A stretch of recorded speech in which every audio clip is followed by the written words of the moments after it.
할렐루야. 예, 감사합니다. 옛날 한나라 무제는 불로 장생불사를 위해서 승로반이라고 하는 결국은 쟁반 모양입니다마는 돌로 만든 찬 이슬을 받아서 마셨다고 그래요. 승로반이라고 하는, 그러니까 하늘에서 내리는 장생불사의 감로수, 뭐 말은 그럴듯합니다마는 이슬입니다.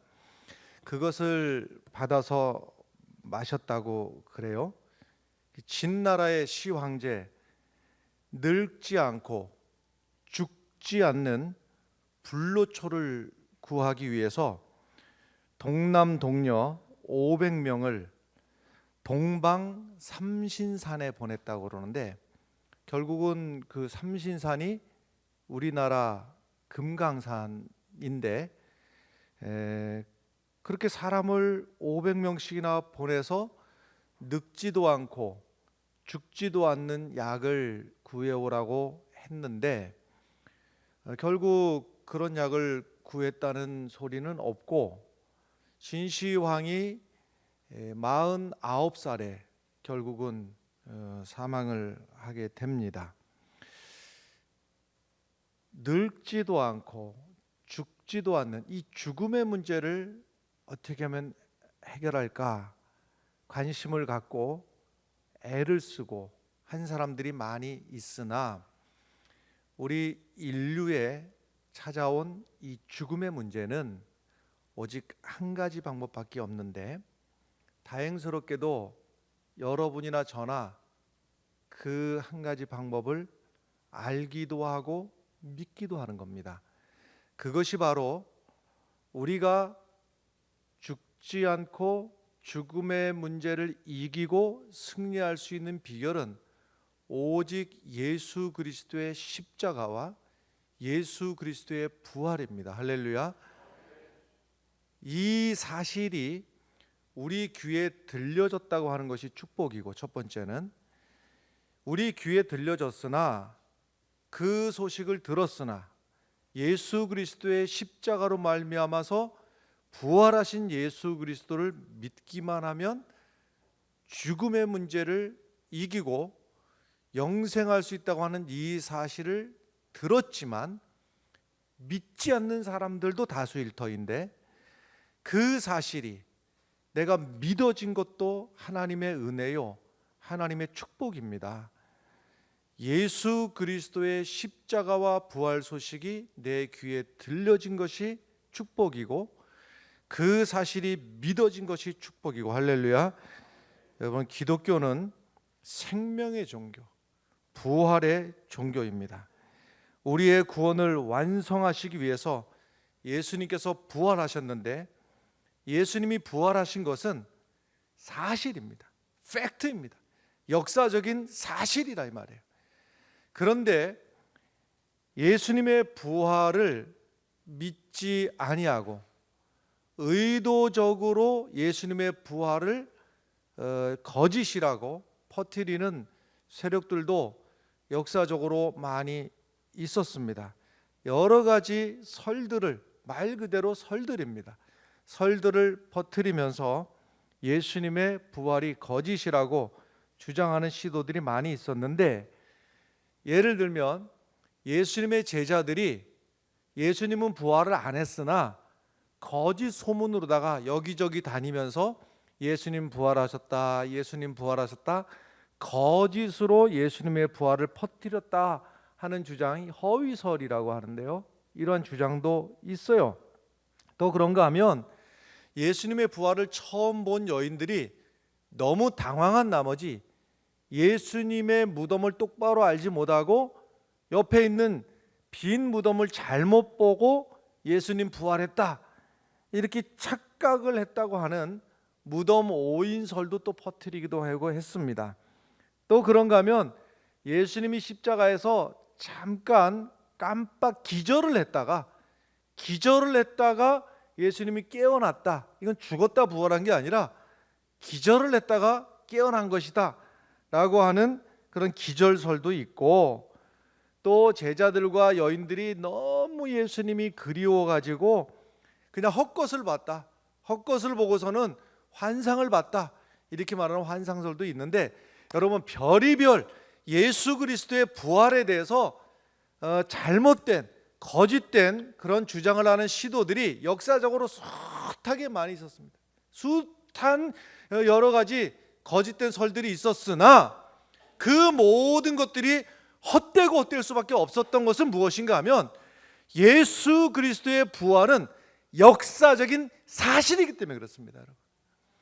예수님이 부활하셨다고 하는 것을 이론으로 만들어내고 지어낸 이야기가 아니고, 예수님이 부활하셨다는 사실을 고린도전서 15장에만 보더라도 신약성경 전체 예수님의 부활이 204번이나 등장을 하는데요, 204번 그 많은 증언 중에서 고린도전서 15장만 보더라도 예수님이 부활하신 예수님이 게바에게 보이셨다, 베드로에게 보이셨다라는 거예요. 그 다음에 12사도에게도 보이셨습니다. 부활하신 그 몸을 12사도에게, 심지어는 그 중에 어떤 이는 예수님의 옆구리의 상처도 확인해 보고 예수님의 손에 난 상처까지도 확인을 해본 일이 있었단 말이에요. 그런가 하면 게바에게도 보이시고 12사도에게 뿐만 아니라 500여 명에게 동시에 보이셨다.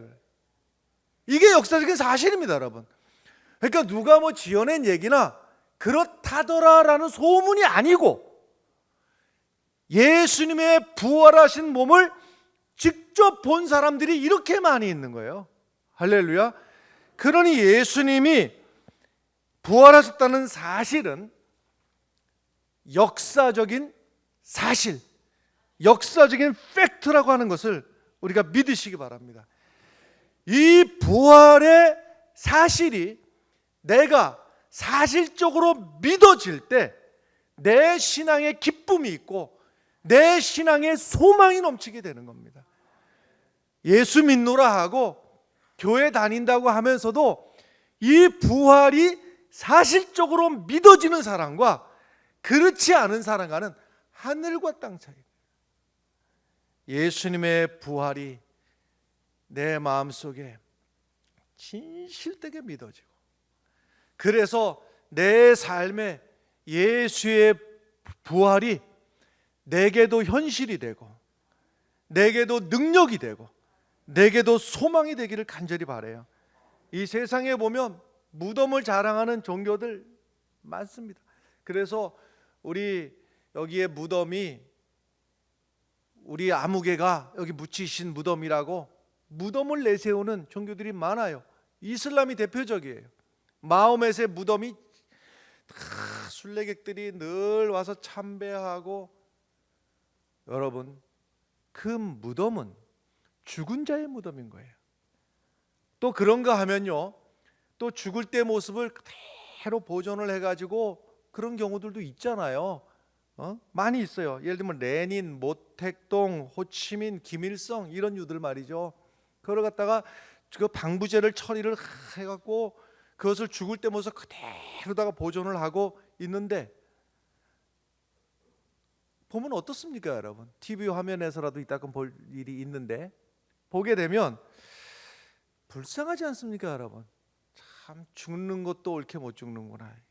살아서도 옳게 못 살더니만 죽어서도 옳게 못 죽는구나. 참 불쌍한 생각이 들어요.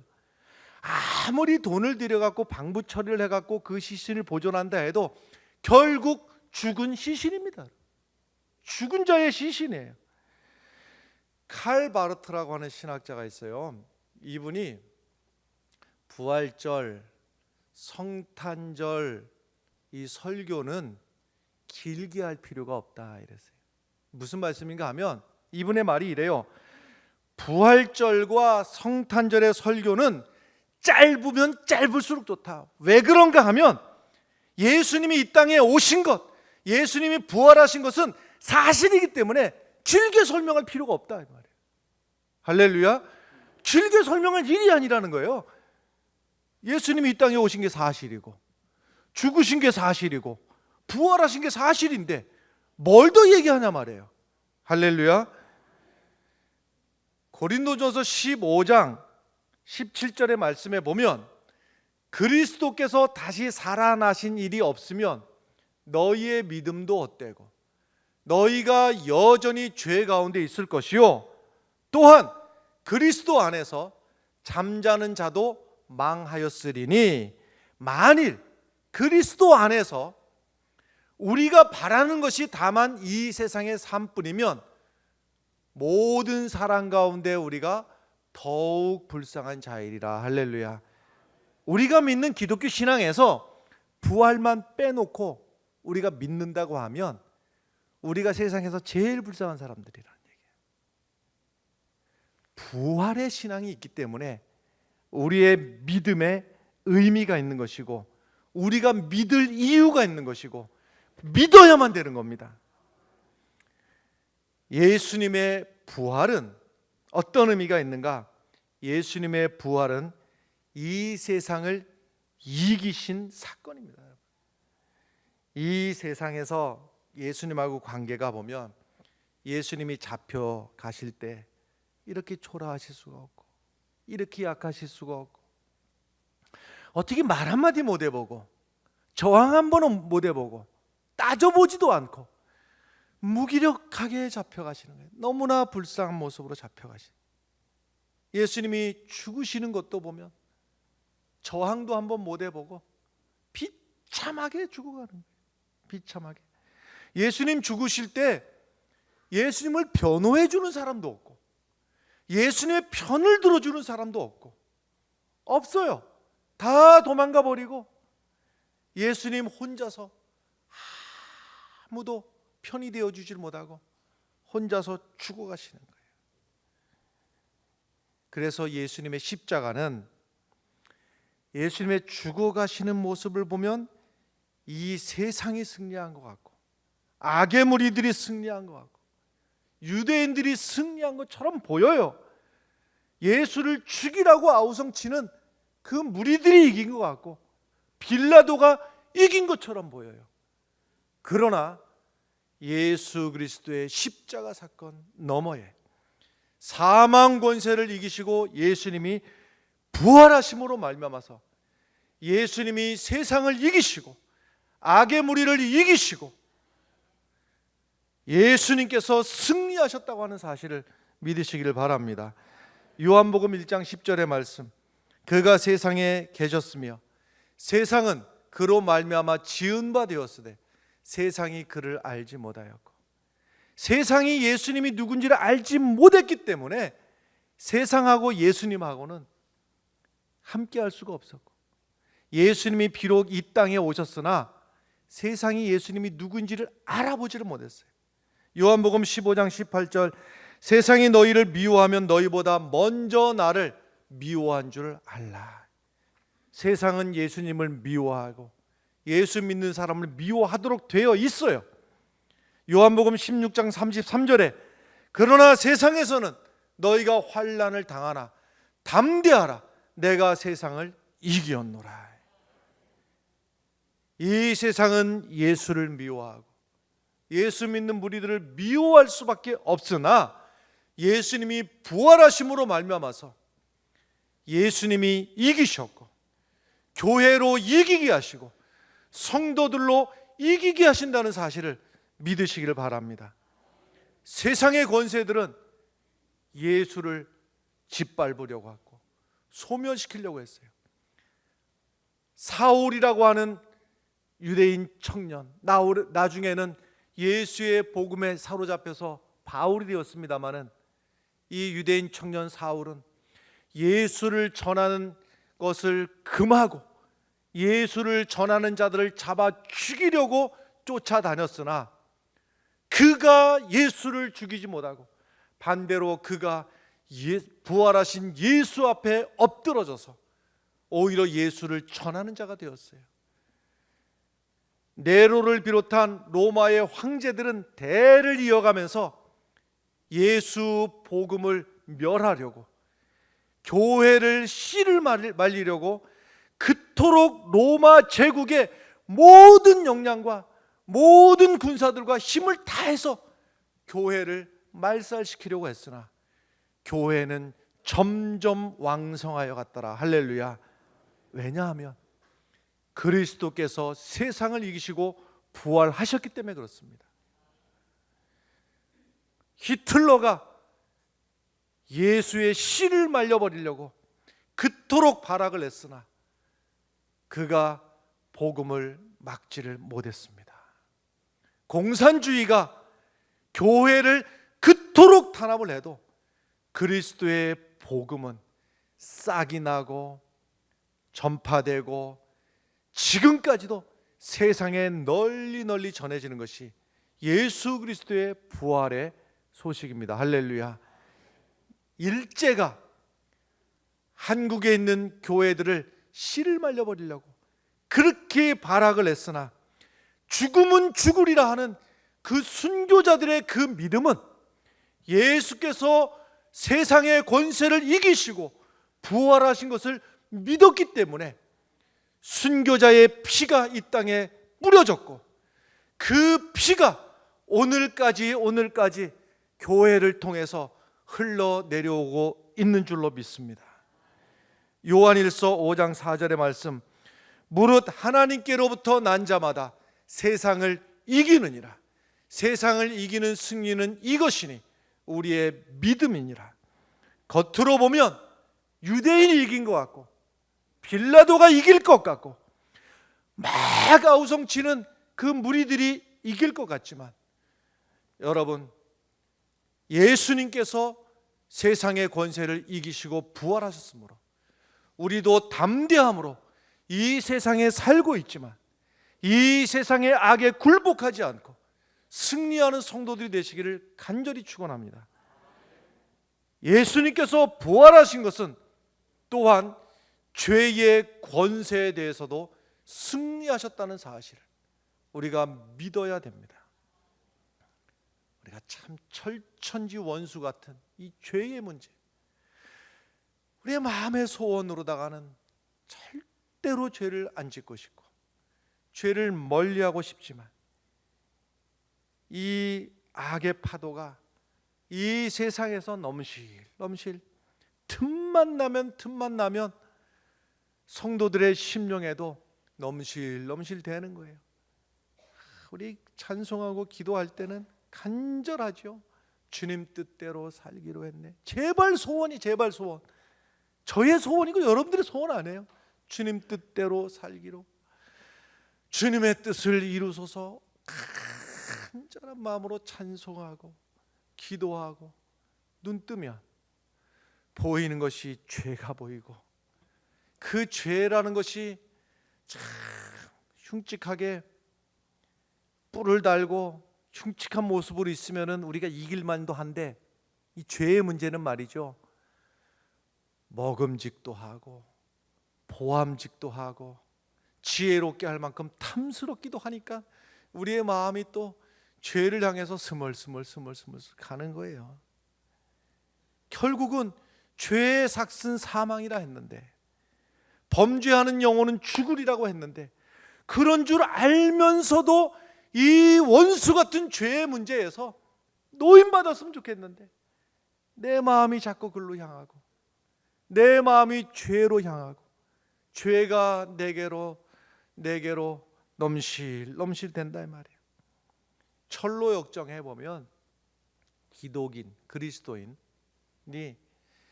큰 방에 들어가게 되는데 이 방은 자기의 마음을 나타내는 거예요. 큰 방이.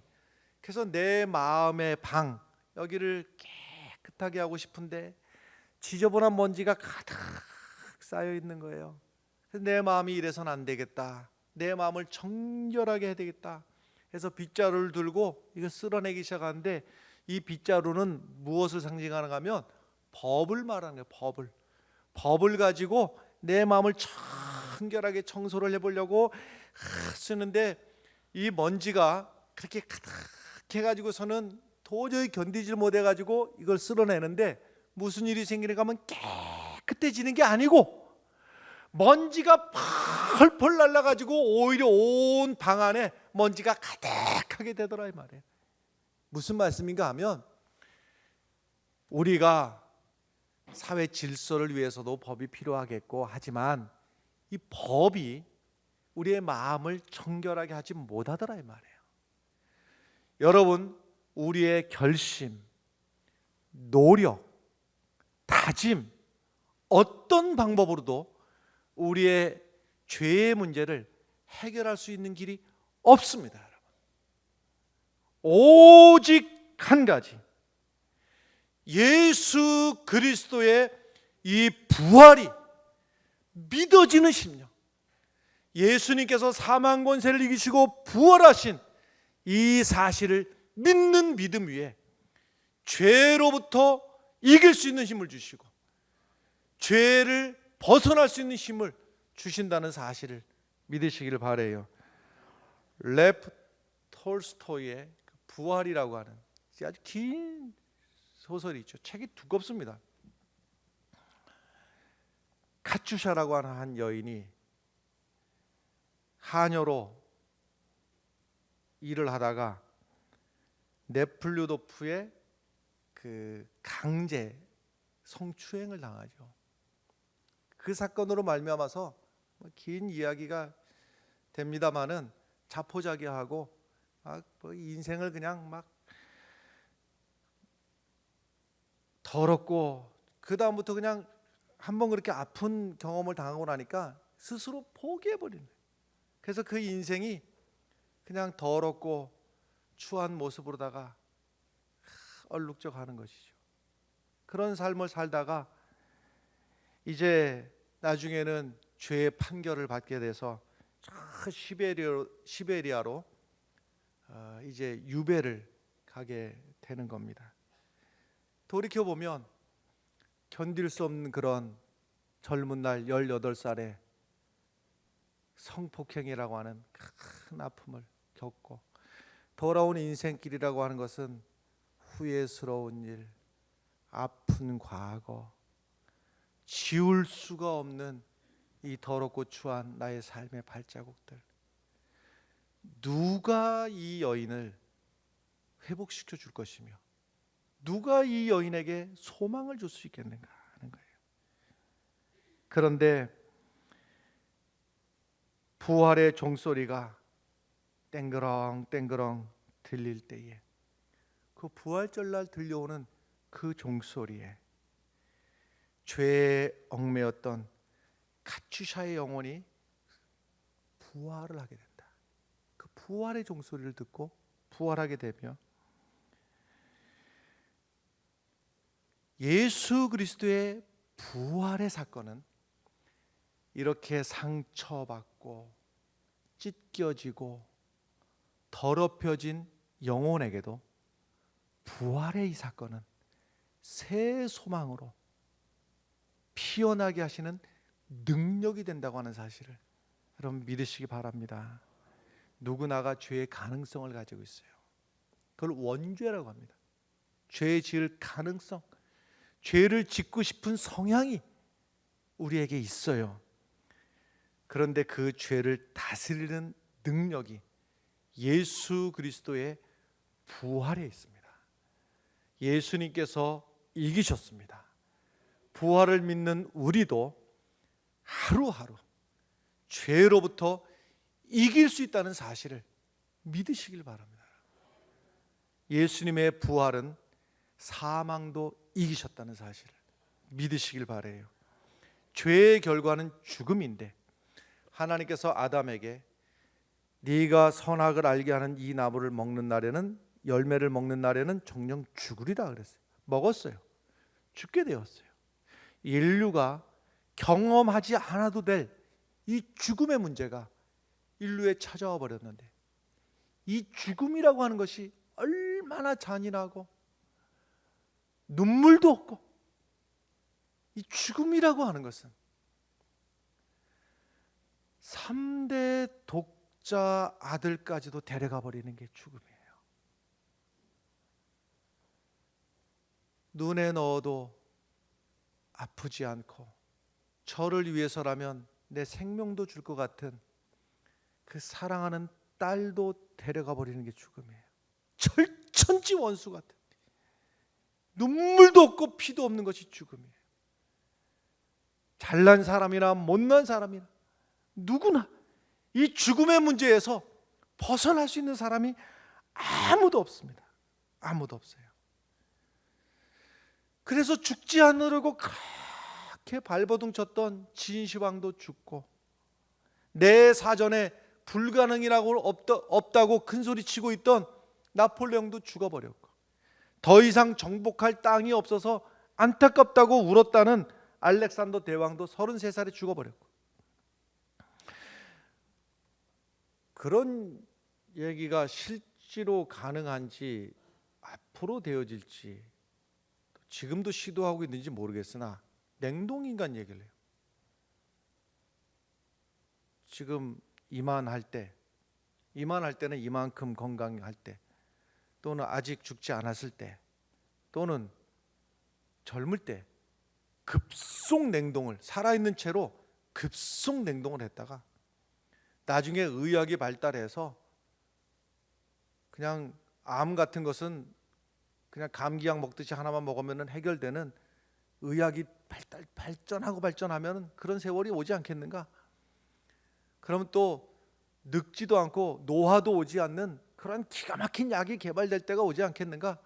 그래서 급속 냉동을 해갖고 딱 얼려놓고서는 그런 좋은 세상이 오면 그게 100년 뒤가 될지 1000년 뒤가 될지 10,000년 뒤가 될지 모르겠으나 그때 다시 녹여가지고 다시 살게 해서 뭐 그런 얘기들을 하던데, 오죽하면 그런 얘기를 하겠습니까마는 그것이 사실적으로 그게 가능할지 안 가능할지도 모르겠으나, 가능하다고 칩시다.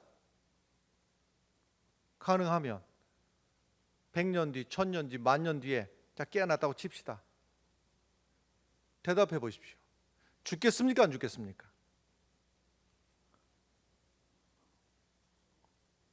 아무도 대답을 안 하시면 저는 당황해요. 죽겠지, 왜 안 죽겠습니까?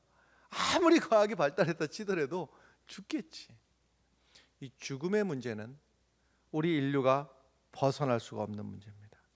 그래서 바울마저도 누가 이 사망의 몸에서 나를 건져내랴 하고 탄식했어요. 그러나 여러분, 누가 이 사망의 몸에서 나를 건져내랴, 이 사망의 몸에서 건져내실 수 있는 분은 부활하신 예수 그리스도밖에 없다고 하는 사실을 믿으시길 바랍니다. 예수님의 부활로 이 지긋지긋한 죽음을 극복하게 하시고, 부활은 하나님의 의가 승리한다고 하는 것을 이 땅에 보여주신 것이며, 우리가 죄를 이길 수 있다고 하는 것을 우리들에게 보여주셨으며, 죽음을 이길 수 있는 것을 우리들에게 보여주신 것입니다. 여러분, 눈앞에 보이는 예수님을 못 박았던 그 로마의 병정들을 쳐다보면 우리는 집니다. 예수님을 십자가에 못 박으라고 큰소리 쳤던 그들을 보면 우리는 기가 죽을 수도 있어요. 그러나 여러분, 우리가 바라봐야 될 것은 부활하신 예수 그리스도입니다. 예수께서 부활하셨으므로 우리도 세상을 이길 수가 있습니다. 예수님 부활하셨으므로 우리도 매번마다 나를 유혹하는 죄악을 이길 수가 있습니다. 예수님 부활하셨으므로 우리도 이 죽음의 문제를 이기고 우리도 함께 부활할 줄로 믿습니다. 기도하겠습니다.